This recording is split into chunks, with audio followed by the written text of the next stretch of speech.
बार देख रहे हैं एक रेंज में, लेकिन तीनों ही दिन जो बाजार है वो लाल निशान में ही बंद हुआ है। फिलहाल निफ्टी फ्लैट लेकिन नेगेटिव बास के साथ कर रहा है ट्रेड।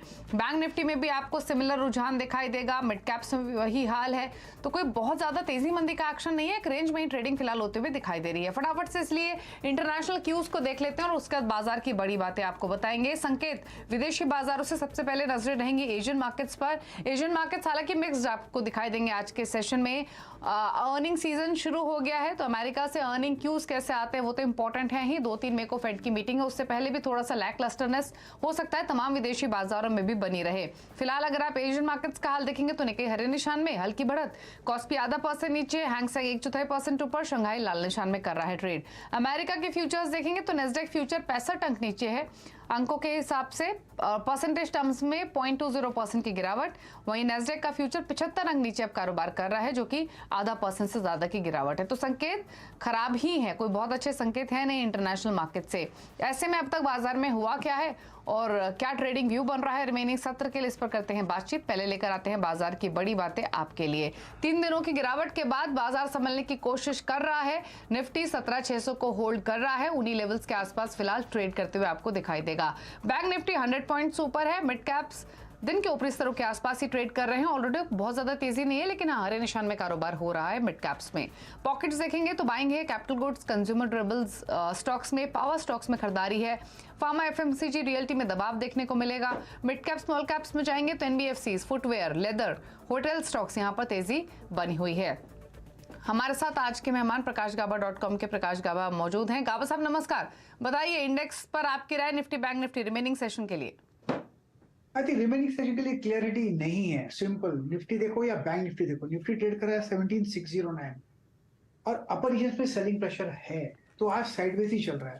और बैंक निफ्टी ट्रेड कर रहा है 42,337, यहाँ पर भी टोटल साइडवेज है। अपर रीजन पे थोड़ा रेसिस्टेंस है 42,400 में, तो दिक्कत तो है। ओके, स्टॉक स्पेसिफिक गाबा साहब कौन सा ट्रेड्स निकाले हैं आपने? मुझे बंधन बैंक अच्छा लगता है। देखा जाए तो बंधन बैंक में बाय मोड पर है, ट्रेड कर रहा है 219 के आसपास, 225 तक जा सकता है, स्टॉप होगा 216 का बंधन बैंक। दूसरा स्टॉक जो पसंद है वो है बाटा इंडिया। बाटा इंडिया में बहुत ही बढ़िया बेस बना है और लगता है आज एक अपमूव मिला है। ट्रेड कर रहा है 1455 में, स्टॉप होगा 1440 का, टारगेट 1500 जोन्स आजकल में मिल सकते हैं। तो बाटा में खरीदारी की सलाह 1500 के लक्ष्य के लिए। फुटवेयर स्टॉक्स में हम तेजी देख भी रहे हैं, बाटा में उतनी तेजी नहीं है, इसलिए अपॉर्चुनिटी है, तो 1500 के लक्ष्य के लिए खरीद के चले। वहीं बंधन बैंक डेज हाई पर 2.5% ऊपर है। हमारी जो लिस्ट है मिड कैप्स की, उसमें बंधन बैंक शामिल भी है। तो चलिए मिड कैप्स का हाल ही आपके लिए लेकर आते हैं। इंडेक्स आपको फ्लैट दिखाई देगा लेकिन हरे निशान में। वहीं अगर आप देखेंगे पॉकेट्स को, तो सबसे पहले वो पॉकेट्स दिखाते हैं जहां सबसे ज्यादा तेजी आज देखने को मिल रही है। शुरुआत करते हैं होटल शेयर्स के साथ। कल हमने लेमन ट्री का जिक्र किया था, गाबा साहब से राय भी ली थी, और आज आप देखेंगे लेमन ट्री, होटल, EIH, ताज जीवीके, कामत होटल, ये सभी स्टॉक्स तेजी के साथ कर रहे हैं ट्रेड। लेदर और फुटवेयर पॉकेट देखेंगे तो यहाँ जबरदस्त तेजी है। खादिम 15% ऊपर, कैंपस एक्टिववेयर 2.5% ऊपर है, 10% ऊपर मिर्जा इंटरनेशनल, लिबर्टी शूज में 17% की तेजी आज के सत्र में।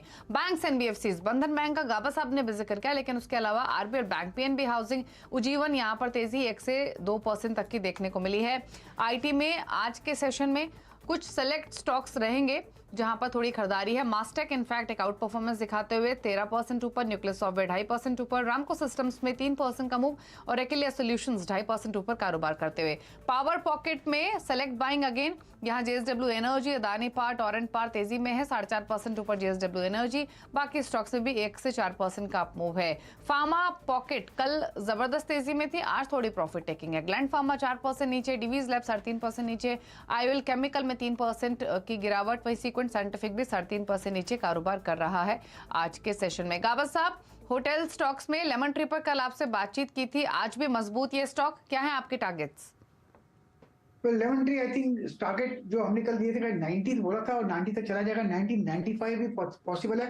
100 का ये जोन है, वहां पर थोड़ा रेसिस्टेंस है, तो upside from here 87 to 100 possible है। स्टॉप लगाना पड़ेगा 84 और ट्रेड करना चाहिए स्टॉप बस। तो I think this is okay. Okay, तो ये सलाह रही आपके लिए लेमन ट्री पर, खरीदा हुआ है तो होल्ड कीजिए, लेने की भी जगह यहाँ पर बन रही है, तो ये गावा साहब की रिकमेंडेशन इस स्टॉक पर। लेकिन अब बात करेंगे पेटीएम की। पेटीएम पर बुलिश होते हुए मोतीलाल ओसवाल फाइनेंशियल सर्विसेज ने कवरेज की शुरुआत की है। मोतीलाल ओसवाल फाइनेंशियल सर्विसेज ने 865 रुपए के लक्ष्य के साथ खरीदारी की सलाह दी है। और डिटेल्स के साथ मेरे सहयोगी यतिन मोहता मौजूद है। यतिन, बताइए मोतीलाल ओसवाल क्यों बुलिश है इस स्टॉक पर, क्या ट्रिगर्स वो देख रहे हैं और क्या टारगेट्स रिकमेंड कर रहे हैं? Good afternoon Deepali. जैसे कि आपने बताया 865 रुपए के टारगेट के साथ मोतीलाल ओसवाल ने आज पेटीएम पे इनिशिएटिंग कवरेज की नई रिपोर्ट निकाली है। ऑब्वियसली 865 रुपए का मतलब ये हुआ लक्ष्य के हिसाब से कि लगभग 34% की अपसाइड यस्टरडे के क्लोज से मोतीलाल ओसवाल को पेटीएम के शेयरों में दिखती है। क्यों दिखती है? क्योंकि अगर हम पेटीएम की बात करें तो इनका जो जीएमवी है यहाँ आपको 27% की हेल्दी ग्रोथ दिखनी चाहिए अगले 3-4 साल तक लगातार। इसके अलावा अगर हम फाइनेंशियल बिजनेस की बात करें, लोन्स डिसबर्स की बात करें, पेमेंट्स बिजनेस की बात करें, तो यहाँ ज़बरदस्त कंट्रीब्यूशन बढ़ता हुआ आपको दिखाई देगा पेटीएम की तरफ से। इनफैक्ट अगर लोन डिसबर्समेंट्स की ग्रोथ की बात करें तो FY25 तक मोतीलाल ओसवाल को लगता है कि लगभग 64% की ग्रोथ CAGR बेसिस पे यहाँ बढ़ती हुई दिखाई देगी। यानी कंपाउंडेड एनुअल ग्रोथ 60-65% के आसपास रहेगी लोन डिसबर्समेंट्स की, जहाँ से कंपनी को अच्छा मुनाफा मिल सकता है। तो कहीं ना कहीं ये जो पेमेंट कारोबार है और उसको लगते हुए काफ़ी सारे दूसरे कारोबार हैं जैसे loan disbursements, insurance, mutual fund, काफ़ी सारे चीज़ें जो आप ऐप पे देखते हैं पेटीएम में, यहाँ आपको वृद्धि होती हुई दिखाई देगी ग्रोथ के लिहाज से। और इसीलिए अर्निंग्स को लेके भी मोतीलाल ओसवाल बुलिश लगता हुआ पेटीएम पे। ओके, शुक्रिया आपका इतनी डिटेल्स बताने के लिए। तो अर्निंग आउटलुक भी बेहतर दिख रहा है मोतीलाल ओसवाल फाइनेंशियल सर्विसेज को पेटीएम पर। और पेटीएम के इन्वेस्टर्स तो आज इनफैक्ट काफ़ी खुश होंगे इस रिपोर्ट को देखने के बाद, क्योंकि लिस्टिंग के बाद काफ़ी नुकसान इसने इन्वेस्टर्स को